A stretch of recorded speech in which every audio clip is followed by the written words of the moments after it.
Coming up on Out and About Art, you'll get a look at how the Polk County History Center is showcasing the beauty of our county and see what two of the local theaters have been working on recently. It's all coming up, so stay tuned.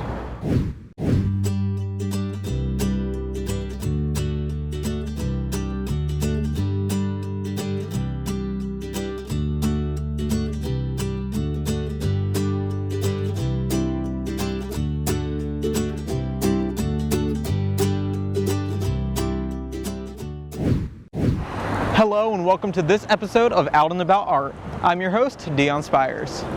Always aiming to showcase the beauty of Polk County, the Polk County History Center opened its most recent exhibit titled Through the Lens on June 2nd. Featuring works of wildlife by local photographers, the exhibit gives visitors insight into the types of animals that we have right here in our own parks and other nature reserves. Check out some of the work that can be found inside and what the photographers had to say about their pieces in the exhibit. Through the Lens, Polk County's Natural Beauty is a collection of photography that was created by Polk County's amateur photographers. And it is a way for us to tell the story, the history of Polk County through a wildlife exhibit. It's an exhibit of art through the lens photography, but it tells the story of Polk County's history through reminding us of the beauty of the wildlife of the area when our pioneers first arrived. These photographers are very accomplished, and we've seen their work. Most of us are familiar with one of them in particular, our wonderful Sheriff Grady Judd. We wanted the photographers to be classified as amateur photographers because we wanted to give the visitors to the History Center an opportunity to see what you might find when you go out into Polk County's wildlife, into the natural spaces of the county. So we selected these photographers because we were familiar with their work. We knew that they enjoy wildlife photography. So we started with the collection of Sheriff Grady Judd. The works that we see here today are one thing, it's my relaxation. So everything you see here is a compilation of me relaxing from what is a very exciting, stressful job. You know, I love my job every day, but I love my photography, and this is how I relax. I love nature, I love outdoors. And as you can see, when you're outdoors, it takes a lot of time and a lot of luck because you have to be in the right place at the right time in order to get many of these photographs. We also included a photographer from the Lakeland area, Mr. Willie Brown, who has for several years been collecting photography in natural spaces and has some very beautiful pieces that he had shared with the museum, about 2 years ago. So we had looked for some opportunity to put his exhibit on display because we recognized that it was such a beautiful way to talk about Polk County's natural history. Marita called me and she said, look, I know you got more pictures and we're thinking about putting together another exhibit. So can you submit some stuff over for me? I said, sure, no problem. So now I went through and I selected about 65, maybe 70 pictures I thought were pretty cool on a CD. And I just brought it over here and dropped it off. And then she called me in a couple of days and she said, yeah, we're gonna use about 18 of them. I was like, oh, okay, that sounds good. A lot of people think that you go down to the lake and just go click, click, click, and we're done. Some of these pictures take hours. You just have to sit and wait and wait and wait. But you have to learn the mannerism of the birds that you're hunting, because if you see the bird doing something, you can anticipate what's going to be next. So you have to set the picture up, be ready to, ready to shoot. Then of course, Jeff and Lynette Spence, they're very well known to us. Jeff Spence is the director of Polk County's Natural Resources, Parks and Natural Resources, and he and his wife Lynette both enjoy the outdoors, and they spend a good bit of their leisure time traveling to find wildlife and shooting wildlife, collecting and photography and wildlife in the wildlife environment. It's a passion of theirs, and it's their way of telling the story of the importance of preserving Polk County's natural beauty. My passion for nature started as a child. My mother and father loved being outside. They loved traveling, and they instilled that passion in my sister and myself. and the photography just came as a piece of that. You know, we took our pictures as we were traveling. I didn't really seriously get into photography until I'd married Jeff. My wife and I love to travel, and when we travel we want to share and have memories of our trips. And so we've always taken cameras with us when we go on our trips and when we walk on environmental lands. We're very blessed in Polk County to have some just fantastic environmental venues we can go out there and hike and walk on. And when you go out there and see the stuff, naturally you just want to take pictures of it and share that. Curator of exhibits, Maria Tripp, started working at putting the display together, and we are extremely happy that we have a gallery in place that depicts through photography Polk County's beauty. I came from Ohio back in 1990, and this was a totally different landscape than what I was used to, the rolling hills, the seasons, and I didn't see the beauty of it. I came to Florida thinking there's beaches, that's all there is.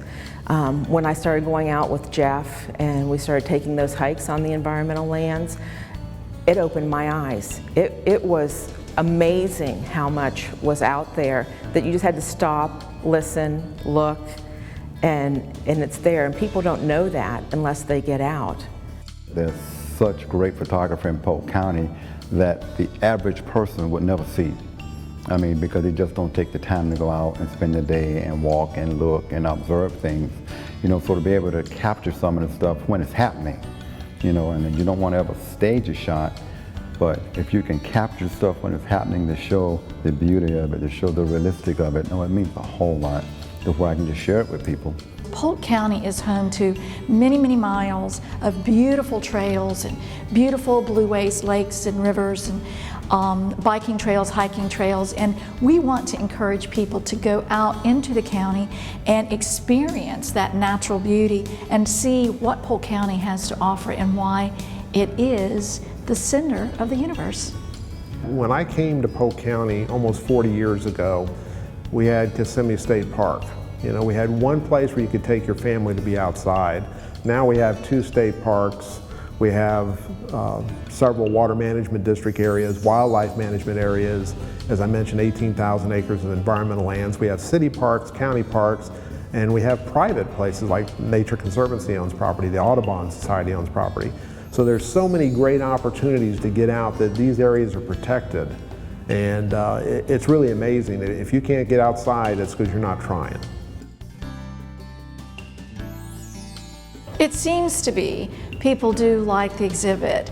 I hear the same things, you know, oh, look at the butterfly, I had no idea these were in Polk County, or look at the size of the swan, or look at the fish, my goodness gracious, I had no idea you could see these if you were actually outside. So I think people are fascinated at the variety of beauty that you can find when you go out into Polk County, into the natural areas.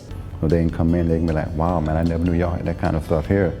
I mean, people tell me all the time, there's no eagle on Lake Morton. Yeah, there is. There is. The exhibit should be in place until the end of the year. We had originally thought that we'd keep it in place until October. It's been very popular. It has been well received by the public, and you know what? Staff loves it too, so we expect it to be in place until December. The History Center is operated as a part of Polk County government, so there's no fee to the public. It is free and open to all the public, so we encourage particularly families or everybody, anybody that lives in Polk County or visiting Polk County, come by and take a look and find something of interest about Polk County and our history. The Through the Lens exhibit runs through the end of this year in the Northeast Gallery of the History Center in Bartow. That's only one of the many exhibits that you can check out while you're there, so be sure to come out and explore and learn more about the history of our beautiful county. For more information, visit www.polkhistorycenter.org. Now, thinking back to my childhood days, I can remember the joys of reading the Junie B. Jones book series and how it was a staple of so many elementary-aged children in my classes. With that, Lakeland Community Theater is appealing to today's youth and adults alike with their upcoming performance of Junie B. Jones the Musical coming to the stage this month. I'm here on location at Lakeland Community Theater to talk with Debbie Morgan, the director of the production, Chloe Tomlinson, who is playing Junie B. Jones, and Allie Chastain, who is choreographer on the production. Hello. How are you guys doing today? Great. Thank you for being here. Thank you for having me. I appreciate it. And we're sitting on some of your set pieces, if I'm not mistaken, right? Yes, we are. Yeah. There's going to be plenty more set behind us. Everything's raw right now. These get pictures of Junie. We have our set designer, who is Nick Judy, who's genius. We have a book that opens, so he's doing a lot of great artistic stuff for us. So these will look a little different when they come see the performance. Absolutely. It sounds exciting. Now tell me a little bit about what is Junie B. Jones the musical for those who don't know, who aren't familiar with the series. Who wants to talk about that? Well, Chloe plays Junie, and I don't know if girls read more Junie B. Jones books than boys do, but it was a staple in my household with my daughter. They've taken the greatest parts of like the stinky smelly bus and the first day of school, and there's they're chapter books. They're like original chapter books, like the first ones I think that you read. And so we've taken it's a composite, a collage of the best stuff, and then original music and dance, and it's exciting. What is your age group on this production? Adult, which 50s, I think. And I guess the youngest one in the cast is 10, 11. So we've got a 35 in the cast. Wow, quite the range there. Yeah. Now, Allie, you're choreographer on this. I'm curious, there's original music in it. What style of music is it, and what was the process like choreographing for this? The music, every song is different, which makes the show really interesting. It also makes my job really interesting with everything being different. It ranges from Motown sounding to sort of like creepy Halloween sounding music to just really fun, upbeat kids music, if you will. So actually, my process was, I don't deal with children that often, but I have a 4-year-old son. So I turned on music and I had him dance, and I pulled a lot of stuff from that. Nice. And then working with the cast, I see how they move and we go from there. So yeah, putting together all the different genres is very interesting, and it'll make for a really good show. Of course. Chloe, you played Junie B. Jones. Yes, I do. Were you a fan of the book series as a child? Or I guess you are a child, sort of. I remember when I was in 1st grade, my teacher used to read the books for us, and my mom was not happy because she said Junie B. Jones uses terrible grammar, and it is not a good influence for us. Yeah, and stinky, smelly, all kinds of just words that you go, oh, okay. Yeah. But it keeps it fun, right? It keeps it fun for the reader. It's real. Absolutely. So what was it like becoming Junie B. Jones when you were familiar with the book series?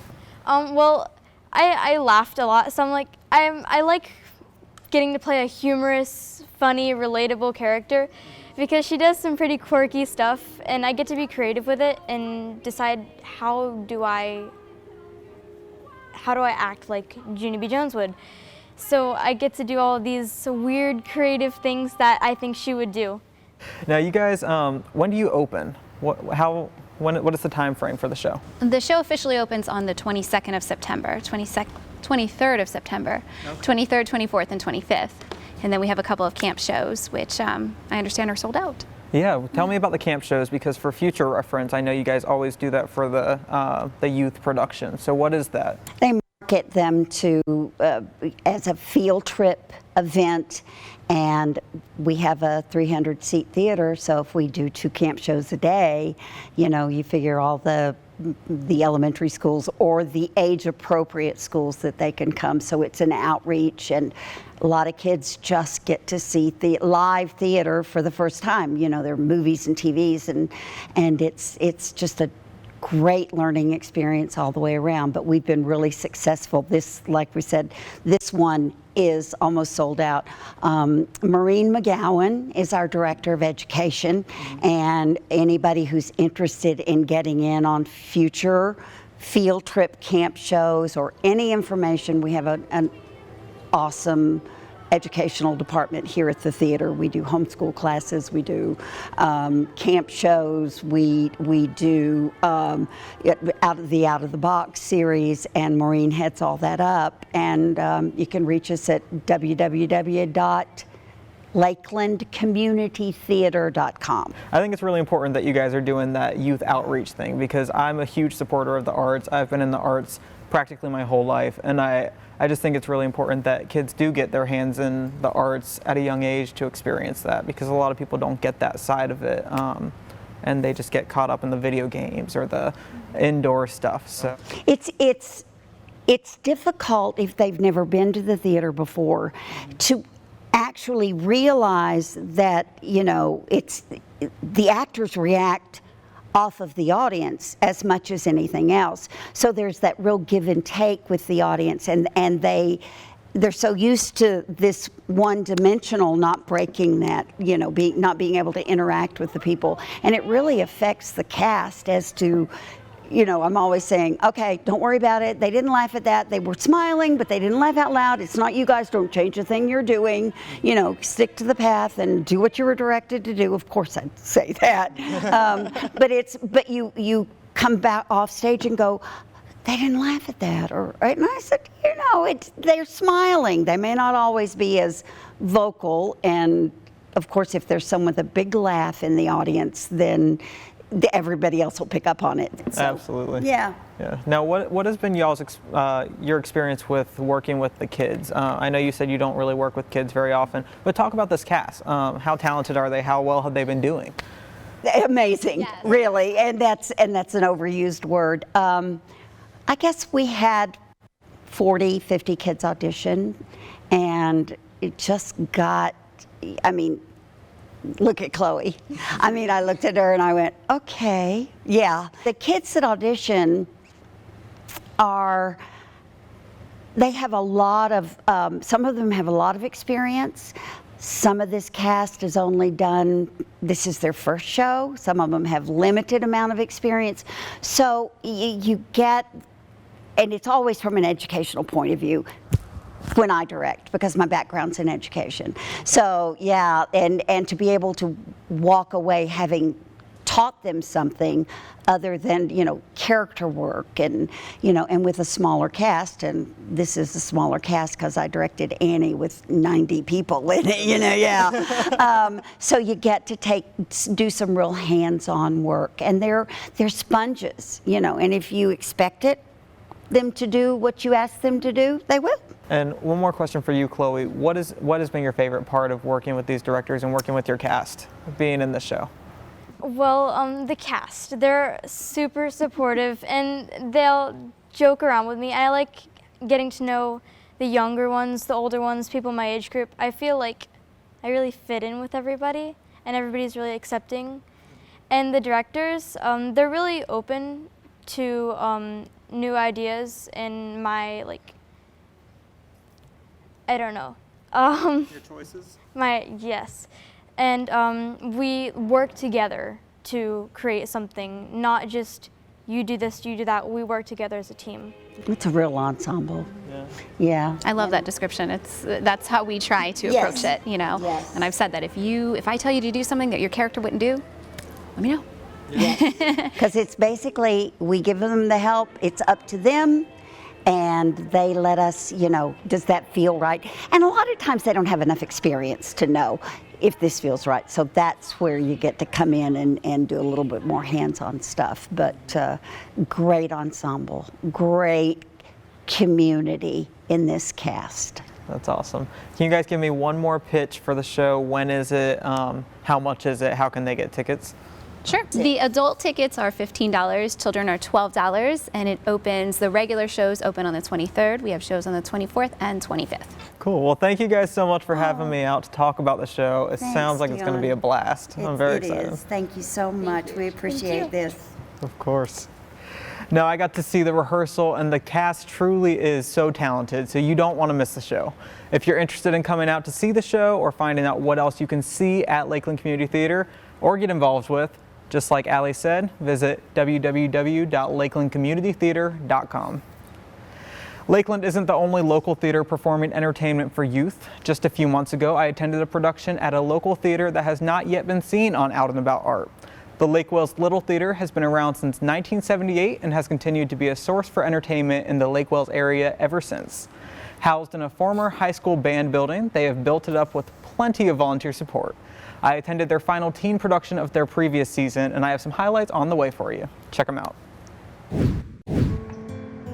The show is Rehearsal for Murder. It is a murder mystery drama with some laugh lines in there, but it's basically based on a playwright that was engaged to a star, and after a show she was found dead, and it was said that she committed suicide. And a year later, he has brought everybody that was a part of that show back together to find out who killed her, because he doesn't believe she killed herself. So it's about him finding out who killed his fiancée, Monica. Just leave me alone. Listen, lady, stop some out with the bustle. You agreed to come here. I didn't force you. Okay, I was naive. I actually thought we were going to rehearse. Now, may I please... I don't like being turned down. And I don't like someone forcing his attentions on me, especially someone egocentric, unattractive, and a bit too old. Now we're even. I hope that makes you feel better. Good night. When I first thought of it, when I read the script all the way through, I was like, wow, this is going to be interesting. Like, you'll think you're going in one way, but then out of nowhere it flips, and you're like, whoa, where did that come from? It's been harder than other shows, I'd say, because I'm used to comedy more than drama, so it's been a bit more like concentrating on my part in this part, because it's less natural than usual for me. There are funny moments, there are serious moments, there are sad moments, romantic. There's just a little bit of everything in this play, but it's mostly dramatic. And so I think the audience won't really expect it. It'll just be more of a surprise for everyone. The response was very positive. They liked the show, they liked the difference in what we normally do, and they all thought that they did amazing, especially the new cast members that they have never seen their names before. They thought that they did amazing. And then when they found out they had never been on stage, they really enjoyed them. We do have several that have been here before, but majority of them are either new to this theater or new to theater altogether. So we have several that have never been here, but they heard through friends and they just decided to come audition. And then we have a couple like our lead, Rolando, that plays the lead, Alex, that he has never been on stage before. And he actually got pulled into it because our first lead that was casted had to pull out. So we were like, hey, Rolando, do you want it? And he was like, yay, okay. So we were taking a chance, but he's really made me proud in that, that he has just taken it full on and done really well. The audiences love him. Alex, you're digressing. Clever of you to notice, Bella. Business as usual. Actually, that's what your scene is about as well. But you're right. I really should just get down to the point. It's really quite simple. At the end of this, we'll all know something we didn't know before. And what's that? Which one of you killed Monica Wells? I think I was 9 or 10 when I came here. Through mutual friends, found out about the children's play, and I came and auditioned for my first play ever, and that's how it all started. I got into a play, and I was a little bunny, and it just escalated, and it kept going. Initially got involved through my sister, Caitlin Bailey, which is also my co-director. She had some friends that, because we were homeschooled, so had a lot of homeschool friends, and they came to an audition for Little Red Life in the Hood was the audition, which actually there's a picture over there somewhere. And so they tagged along Caitlin, and she got in, and then I realized there was a lot of other homeschoolers and teens that were doing backstage. So then I tagged along and been doing it ever since, and I think I was 16, so almost about 11 years. I started getting involved whenever the teen plays started because Caitlin is connected with my mom by work, and she said that I should come and try out. This is actually my first show. I got involved because one of my friends that's coming out in this play as well said that they needed more guys, so I just showed up and auditioned. I was extremely nervous, and as soon as I got up on stage, I was really scared. But then I started to get to know everybody, and I had a lot of fun. The one that really stood out for me would have to be Jillian. She plays Loretta in Officer Number 1. She was super nervous to audition. I actually didn't even come in through the doors the first day. We finally got her to come in, audition. She's the youngest, she's 12. And we're like, okay, Loretta's a smaller part, so let's say we'll let you try it out with her. So she took on Loretta and got really used to everyone. And then when people were missing or couldn't be here, she's like, well, I'll step in. So I'm very, very proud and impressed with her. Can't wait to see her do bigger roles in the future. Do you know any reason why? Why what? Why Miss Wells might have wanted to take her own life? What? No. I know no reason. I do not think Monica Wells would have killed herself. She left a note. A note? It's in the typewriter. The typewriter? Would you mind? Could you read it to me? It says, I'm sorry, but it's better this way. Jillian's not the only one that has shown a big leap in confidence. We had one I think 2 years ago. She's in this production, Hope. She plays Sally, and she came in 2 years ago in Grits and Gravy and grew like really big, and I've seen a huge leap in her confidence in the past 2 years. It makes me feel happy to see them grow. I try not to take all the credit because I'm sure there's other parts of their life that help them get the confidence, but when I found out that I'm a big chunk of it, it makes me happy. Our main goal is to build this place up and to show it to its best ability and get as many people in as possible. So that's one thing that we share that helps us all connect. It's always fun entertaining the audience, but the connections you make with people backstage and stuff like that is just, it's unparalleled to anything. Like I don't think you could go anywhere else where you get the same kind of connection, because like we're family, honestly. If it wasn't for theater, I don't think I would have actually made friends with any of these people that are in it, because I never really see them around. So theater has kind of just made a huge group of friends, and we all just, I see it as we come and hang out and have fun. It's nice for them to be able to come in here and have fun and learn something new. And I mean, they can learn so much. They don't learn just on stage. They can learn set building, painting, tech, all that kind of stuff. So I think it's really nice for them to be able to come here. Not just with Lake Roseville Theater, but any theater that is volunteer-based. If you don't think you're ready for on stage, then either one, audition just for fun. Let the director know, can audition just to get practice. Or volunteer in the lobby or backstage, or just find a way to get around other actors, and that might help you feel more comfortable. My first teen show, a part was created for me, and it was a non-speaking part because there was no more parts and they didn't want to leave me out. So don't get discouraged about that. Just keep on. Because I kept on with it, I was able to prove myself and show what I could do, and then now I am able to get the better parts, and now I am in a leadership role as far as stage managing or directing, and they can go in tons of different areas if they just take that first step to trying out. The Lake Wales Little Theater begins its new season this month with its first kids production titled Tut Tut, opening on September 16th. For more information on the theater and its upcoming season, visit www.lwlt.org. That's all I have in store for this month, but be sure to stay tuned for even more art events in the Polk County area. As always, thanks for joining me, and tune in next time for more art out and about.